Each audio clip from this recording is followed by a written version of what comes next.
Okay, my take on reloading. Inspired by Jim. I use the Lee dies. Later on I got this Lee hand press, which I was just going to use for seating pills deeper when I was out doing the load development.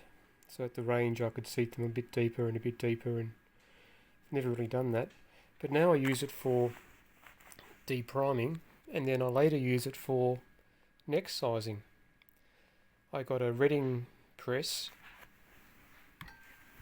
Big Boss 2, when I was getting a bit too interested in concentricity and all.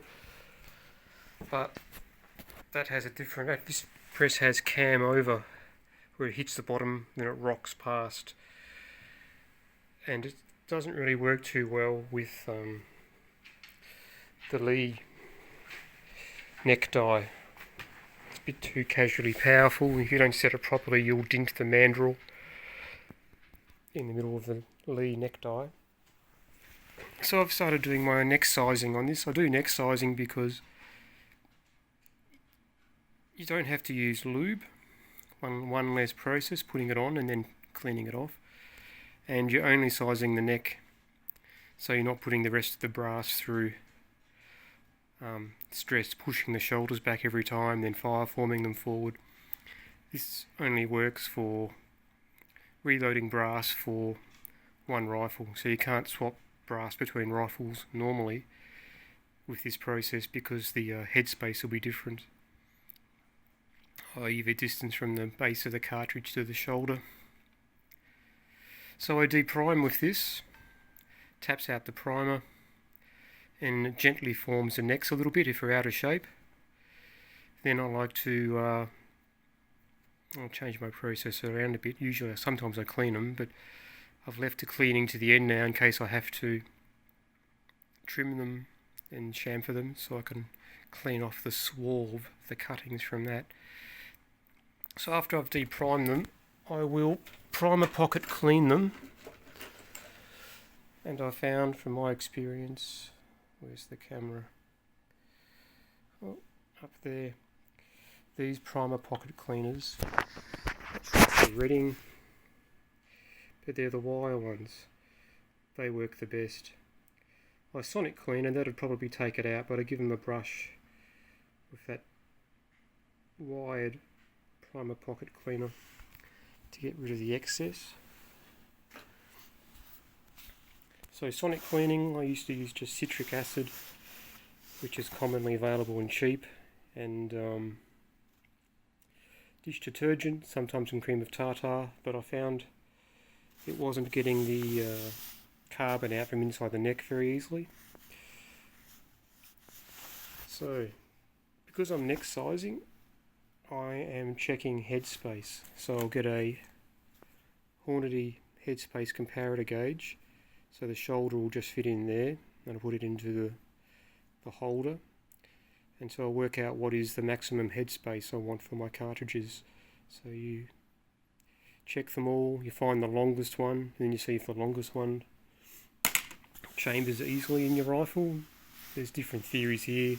People want 1 thou gap, 2 thou gap, and then there's if there's no gap at all, then it might get troublesome if there's dirt or something like that, but I've never really had that. But if there's no gap, as Fortune Cookie points out on YouTube, that forces the case to be centered in the chamber. So headspace, I have to bump the shoulders back to make correct headspace, very rarely. Someone's waiting for tea. It's cooking, darling. And I very rarely find that I have to bump the shoulders back. For that I use a Redding die, what's it called, body only, so it doesn't size the neck. So when I'm getting set up, I'll just buy the Lee, what the collet set, the neck die and the bullet seater in one, and then I'll buy a body die in case I have to push back the shoulders. I have to use wax with the body die though, so I use the Redding wax. It's a favourite, no one complains about that. Redding Imperial wax maybe. But I find I shoot on the milder side now, so less stress on the brass, less stress on the rifle and the barrel. And people are saying if you're not shooting maximum loads, maximum velocities, it generally shoots more accurately. So I get longer life, I use a tiny bit less powder, so I'm not pushing for top speed and stressing out the brass. So that's my concept, Lee Neck Colt. Nobody seems to talk about it much, and I get some very good results with that. I suppose ultimately what I'm doing, a lot of it is over the top stuff for hunting. You've got to work out what you want to achieve. Do you want to shoot, a 2-inch group at 200 yards, 1 minute of angle? Is that good enough for you? Certainly good enough for a fox chest, but then when you start stretching out further, you're starting to get a bit iffy. The most expensive equipment I've bought would be the annealing machine, which means I basically have endless brass life. That costs thousands, but I haven't had to spend thousands on brass either. And I got that expensive scale as well. That was a fair bit. Well, both of the scales were a fair bit. But you could just get by with one scale. But exact powder measures are only really very important for longer ranges. I suppose longer ranges come sooner with the light calibers though. What's considered a longer range? So expenses for reloading can soon get out of hand. I'm not keen to go towards the bushing dies and stuff like that. I'm quite happy with the neck sizing at this stage. What else is there to say? You've seen the graphite go into the sonically cleaned necks. And so I deprime, get the mouth of the case back into round a case it's not. I anneal it. Then I will check the headspace one by one. And then if there's any, maybe one or two might need it, but even that's a bit rare. But that's just to guarantee it's going to chamber in your rifle again. And after that, I'll neck size it, then I'll check the length of the cartridge. And it's nice to trim them all back to the shortest one, but I like to take off as little brass as possible. Would have ended up going back to the shortest one, but that leaves more room for a carbon ring to build up. It's another story. Keep the carbon out of your barrel. And if I have to trim, I will. Then you have to chamfer. So this is the KM very low drag chamfer tool. That's adjustable. And here's the more generic chamfer. So that's for inside the case mouth, and that's for outside the case mouth. So you don't want to make them sharp like cookie cutters, but you want to take off those edges. Then after I chamfer on the outside, there's still a bit of lip sometimes, so I get some steel wool or Scotch-Brite and try to turn off that little bit of a lip. One very handy cheap tool is the loop, so you can actually see what's happening. These are about $10 on eBay, probably £5. So it's very handy to see what's happening. And what's some other tools I use? Back in the case, try to be clean. The vernier gauge, I've got a Michu Toyo vernier gauge. That's not cheap, but you want your measurements to be same day to day, not measure them one day one thing and then tomorrow there's something else. So that's frustrating. So I have sort of a buy once, cry once scenario.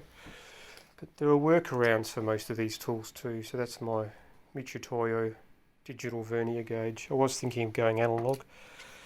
And that there's got the bullet seating comparator insert for 20 cal. That's my Lee seating die. And that's my Lee neck collet die.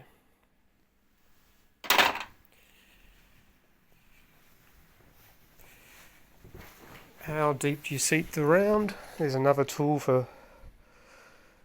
by Hornady called a OAL, overall length. So that it's a rod which pushes a bullet in through an adaptive case into your land. So you gently push the bullet, take it all out and measure it in the vernier gauge, and that'll give you touching the land's length over several readings. So some people say 20 thou jump. Some people say don't do small jumps. Target shooters don't want much of a jump, so there's not much room for the bullet to flop around. I do about a 3 thou jump normally. Sometimes you have to push the bullet back a lot further so that it'll fit in the magazine, etc. There's no point having rounds that are touching the lands that you can't load through a magazine. So your magazine sets your maximum length to a degree and where your lands start. So I'm finding if you can do the basics well, control the things you can control, and all the mysterious stuff like bullet seating depth is part of the art and mystery. But high quality rifles and barrels have less trouble with loading like that, and lower quality ones that don't shoot well, it's hard to make them shoot much better. That's the general consensus these days. Reloading. Bits and bobs, inspired by you. Tea time, Diva.